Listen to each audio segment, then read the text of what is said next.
Hello, this is Chris from Deus Ex Machina, and I'm with. Dave from Rampant Wolf Games. You think your title should have your name in it, like? Because mine, Chris from Deus Ex Machina, my first and last name are in there, and Dave from Rampant. People got to get Dave Rampant. Dave Rampant. Well, that's actually a better name. You should change that. Dave Rampant would be awesome. Why It would be, actually. Dave Rampant? Gotta change that. Okay, and we were talking about games that need to be reprinted, which is also difficult.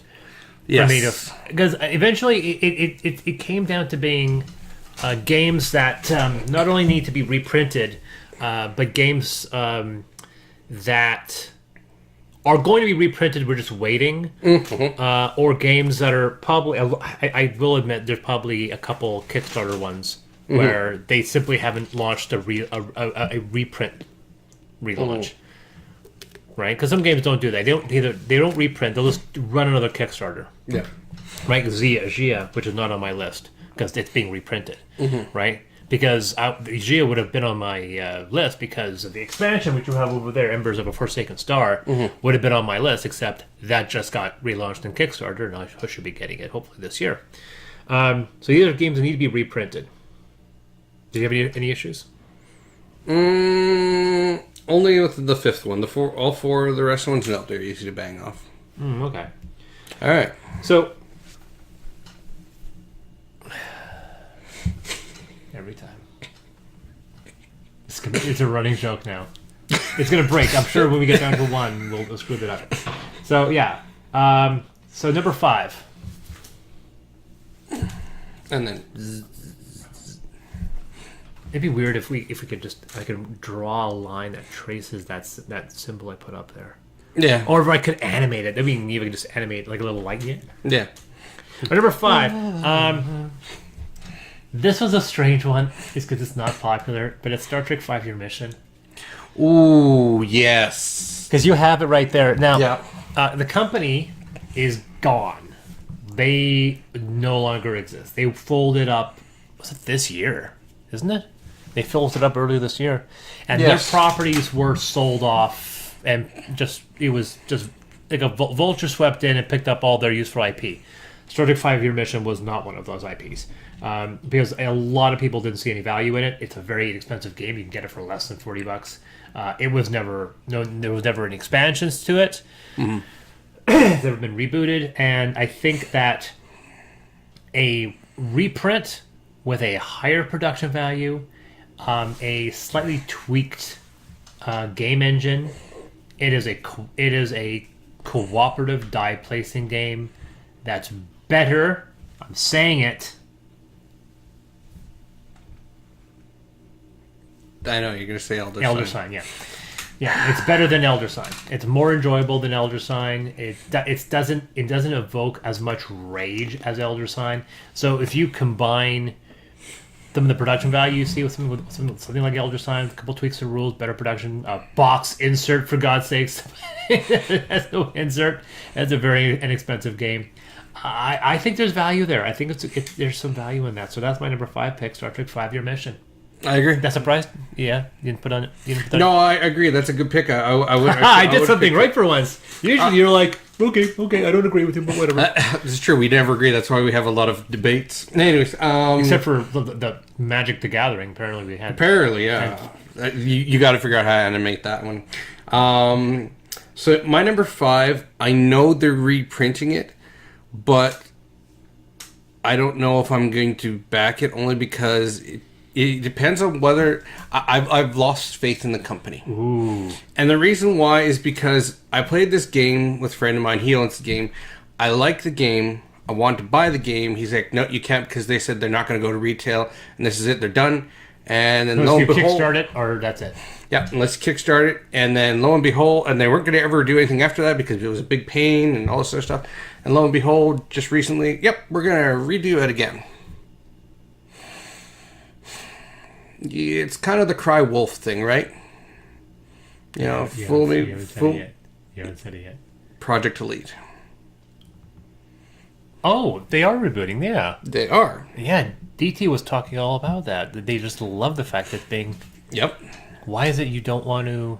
Oh no, I want it to. It's just it bugs me because they made this This whole is- big this thing is- about they weren't going to do. But this is I'm confused now. This is a list of games you want reprinted, and they are reprinting it. They are. Or are they not reprinted the way you like it? No. It's just that this is one of those ones where we don't have it yet type kind of thing. Remember, you said that this is in that So, vein. and then mine. One of them, yeah, I know is going to get reprinted, but they haven't announced it. That's what I'm saying. All Yes. mine are titles where there is a chance, however slight, that we may not. I may not Fair possess enough. it in my collection. Project Elite, Otherwise, I would put G on the list because it's a reprint we need. A reprint, I really want that. Yep. I haven't played Geo once. I've owned it for a year. But see, they've announced it, but they haven't announced the date that it's going to go. So there's still some ambiguity as whether or not it may hit Kickstarter. Yeah. So number 4. Number 4. I also had a conversation with someone the fact that I can actually do that quite easily. My friends can't do that. Anyway, my number 4 pick is a very strange one because it's not like it's out of print, but nobody can get it for me, and that's Legacy of Dragonholt. It hit the scene hard with a lot of fanfare. Because it was spoken in the same voice, because people were saying, because it was a very alternative game. There's no board, it's just books. It's a giant, really complex choose-your-own adventure. It was in a box. It almost reminds me of the old basic red box D&D from the late 70s, early 80s, and then rebooted again a few years ago. And it came on the same breath. And one article that got passed by everybody in my circle was the fact that one website was calling it and Fog of Love the 2 games you had to buy in 2017 because it was so different. Fog of Love was so different. Legacy of Dragonholt was so different. It got us some middling reviews by saying it's like that there are other games since then have done better, but none of them have done it to the complexity of Dragonholt. Almost every place I shop to, it's not for sale. Yep. So I don't know whether or not they made that one run and then that's it. Like I said, it didn't sell so well. But I wouldn't. I want to try it. I think it would do well in my circle. Maybe not in your circle. Do well in my circle. That's Legacy of Dragonholt, my number 4 pick. Okay. Now, we were also classifying these as games that may just need a reboot, correct? Yeah. Okay, good. Because I'm going to swap out my number 4 on the fly and put in Robotech. Because they tried, and it didn't go well. I almost put that in my franchise one. Yep. Because we had this fantastic potential of this great tabletop game that just imploded like a collapsing star. Yeah. And then we have now 3 games coming up by another company, and all of them look like ass. Yeah, what's Robotech Masters of Arms or something? The Master of Arms looks horrible. Yep. And it's only $15. Yeah, like these guys, I think the wrong people bought that franchise. Oh yeah, totally. I agree, 100%. But what game do we need to reprint then? I want the miniatures. You want that game? I want that game. Yeah. I want the miniatures combat. I have a friend that actually has a prototype of that. So Yes. he's one of the few people who actually has that game. Yeah. And it's depressing that that exists. But yeah, it would be... I'm sure the game worked because the people did at least knew how to make it. I think somebody should have swept in with the money and said, I'm buying everything and the IP. You don't get to touch it. We're going to release it our way. And I think there could have been something there. It's a damn shame. Travesty what happened with that franchise. And to the people involved. That one guy who was working on it that almost had a nervous breakdown. Yeah. Not Simbita. I don't have much sympathy for Simbita, but... Yeah. So that was my number 4. Number 3. Well, 3 now. This is another game that's also a really difficult game to find. I'm sure it'll get reprinted, but there's a caveat, and that's Runebound. It did get reprinted. Well, it's been reprinted. Yeah. This is the second edition, which is also not an easy game to find. But Really? there is also another... there's an expansion to Runebound, which makes it completely cooperative. That came out for second edition. And that game I cannot find anywhere. And because of how cooperative is so popular in my circle, I think that I would not pick up Runebound until I can get that cooperative. Unbreakable Bonds, I think it's called something. Where it turns that game into being cooperative. Because it looks like a cooperative game, the base, except it's got competitive elements. And then they added a fully cooperative mode called Unbreakable Bonds or something. And I can. There's one of the 5 websites I shop. One of them has a copy of Core Roombound Second Edition, but none of them have a copy of the cooperative expansion. So that was mine. It was Roombound, because I think actually Roombound Second Edition is still out of print. I think it's out of print It's possible, yeah. because if it is in print, I should be able to get it easily, and I can't. So I think Roombound is technically out of print, even though it's in Second Edition. Yeah, and that's FFG, isn't it? Yeah, I have to double check, but yeah, I think you're right. Yeah, so that's why the number 3 is Roombound, because it's a cool fantasy game. It looks like a cool fantasy game. It got some positive press. The production quality looks good. Fantasy Flight is a bit hit and miss for me, but I enjoy their dedication. So that was my number 3, Roombound. Okay. So my number 3 is going to be Hero Quest. So we're talking 30 years old. The best thing about Hero Quest are the miniatures. About Hero Quest is the miniatures, made in the glory days before Games Workshop had been destroyed from within. I love that, man. Bardic Broadcasts. If you guys haven't seen Bardic Broadcast, well, you obviously have, because we don't get enough hits, and that video went viral with 1 million views. It's the gargoyle. This is an abomination. This is a gargoyle. This is an abomination. This is a gargoyle. I love that, man. I almost want to get a beard like that, except I'm not. So go on. Nope, that was just it. Hero Quest. That's his Hero Quest. Yeah. With the box art and the gargoyle. Yes. Yep, exactly. Oh no, Mormons! Oh no, Mormons! I love that, man, so much. All right, so anyway, that's Hero Quest. Like completely, like verbatim. Because maybe some updates. otherwise you'll cheese off the bard. Yep. Maybe a few updates. Yeah. Okay. So to me, for number 2, it's a game I've been trying to get for a long time. It was kind of like it's kind of the holy grail for me for when I created my wish list, and I was kind of waiting, and I can find one of the people who I can buy it if I wanted to spend $150 on the Kickstarter version, but there's a retail version that no one can get. I'm a lover of food, I'm a lover of wine, and the game is Vinhos. Yes. It looks like a disaster that I shouldn't want to play. We love. I'm blanking on the other wine game. Viticulture. Yes. We actually love Viticulture. It was actually one of our first games that got into our hardcore collecting was Viticulture. Because like, oh my god, wine game, yoink! And it turned out it was actually a really good game. Then I heard about Vinhos. It takes that and then turns it to 11. It's like, what if you made Twilight Imperium as a wine game? Because that's how complex it looks. Yep. And it looks nuts. And one of our mutual friends that were culling their collection, we bought some games off of. I saw Vinhos in their collection. I was like, son of a gun. So that's my number 2 pick, Vinhos. Okay. So my number 2 pick, I just swapped it in because I just realized it was better than my number 2 pick. Wow. That swap out that quickly, huh? It was. See, I'm writing mine in pen, MF, right there. Because I stick with my guns. Yep. Might as well just put a white out on it. Cause... Yeah, white out on the screen. Anyways, and that is Leviathans. So this was Catalyst Games Labs. It is airships steampunk. Oh. Yeah, steampunk airships. Oh, yeah, Reaching. Yeah, what a novel concept. What a novel This concept. is a steampunk board game. You don't say. How novel. Please, I will subscribe to your newsletter. Tell me about your new steampunk game. Sorry. We make a list of genres that need to stop making games for. Steampunk was probably number 1.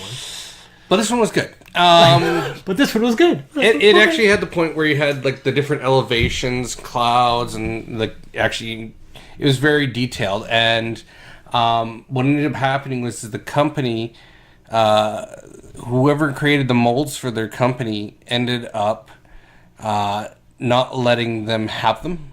And so when they're finished, they couldn't afford Simple. to remake the molds. Small hurdle. Yeah, just a small. So they actually went bankrupt. Oh, poor guys. Yeah, That's so depressing. it is because they had like more fleets planned out and everything. Because right now you just have the French and the British fleets.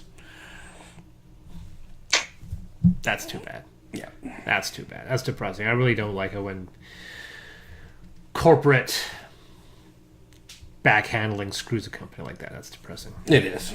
So, okay, that was number one. Number one.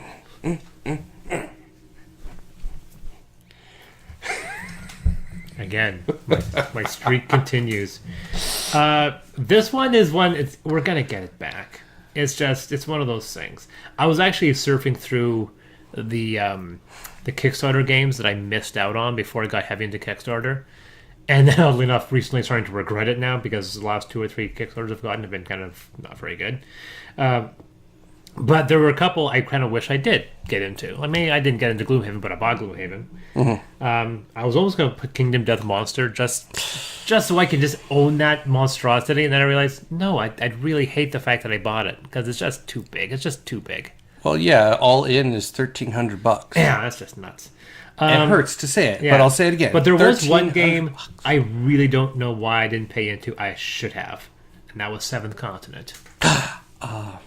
That's the kind of game I think I probably would have gotten into. It's huge, it's massive, it's cooperative, it's not miniature based. It's on the way. I bought it. Where is it? It's on the way. I know. People are still waiting for the Seventh Continent still, which is funny too because I think Tom's had it since like Christmas. Yeah, there was a print issue, so they had to redo a whole bunch of stuff. Yeah. And so it could be a very long time before they relaunch that Kickstarter, considering they still haven't delivered the main set yet. Well, and this is the second printing of it. Yeah, and there'll be a third. I'm confident, considering how successful their last Kickstarter did, that they will be doing another one, and I'll make sure I'll back it. But for now, it's a reprint that I want, and that's Seventh Continent, because I'm really depressed that I missed that one. Fair enough. So I won't lord it over you that I have it when I get it. Well, I'll be invited. That's right. So my number one. I better be. My number one is HeroScape. And we'll never see it. This is a HeroScape right here. Look at that. That's right. Look at that scape. And we'll never see a reprint of it because, again, it's another Hasbro nightmare. It was a great game. They ended up selling, I think, the IP to Wizards of the Coast. And Wizards of the Coast just... how do I put this delicately? They pretty much crapped all over the IP. They stuck it into D&D and completely changed how the game worked, and it died shortly thereafter. And then they tried to do Marvel reboot of it, and that didn't work out either. So I don't think I know nearly enough about the game to really make an opinion on that. It's kind of anticlimactic, like I said. I guess I can't debate that because I have a considerable amount of apathy towards that franchise. which one? D&D or HeroScape? HeroScape in general. D&D.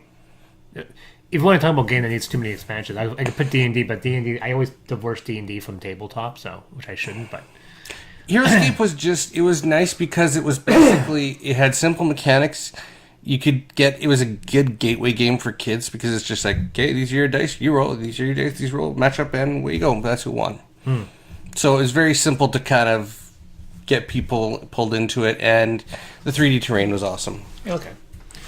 So that's my top 5 for games need reprint. Star Trek 5 Year Mission. Number 4, Legacy of Dragonholt, even though it's probably still in print. Number 3, Roombound, specifically with it's a cooperative expansion. Number 2, Vinhos. Number 1, Seventh Continent. All right. Number 5 is Project Elite. Number 4, Robotech. Number 3, HeroQuest. Number 2, Leviathans. Yes, steampunk. And number 1, HeroScape. So I have been Chris. I've been Dave, and remember, the rules are just a suggestion. The best thing about HeroQuest is the box art. The best thing about HeroQuest is the box art.